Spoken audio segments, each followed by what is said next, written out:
মানুষকে সবচেয়ে বেশি জাহান্নামে নিবে কোন আমলে, কোন কাজে, কোন অঙ্গের কারণে মানুষ সবচেয়ে বেশি জাহান্নামে যাবে?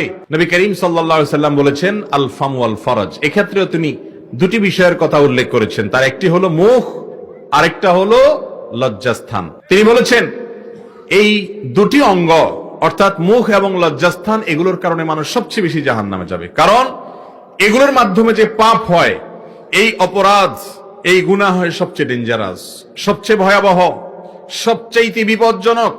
এগুলো মানুষকে সবচেয়ে বেশি জাহান্নামে নিবে।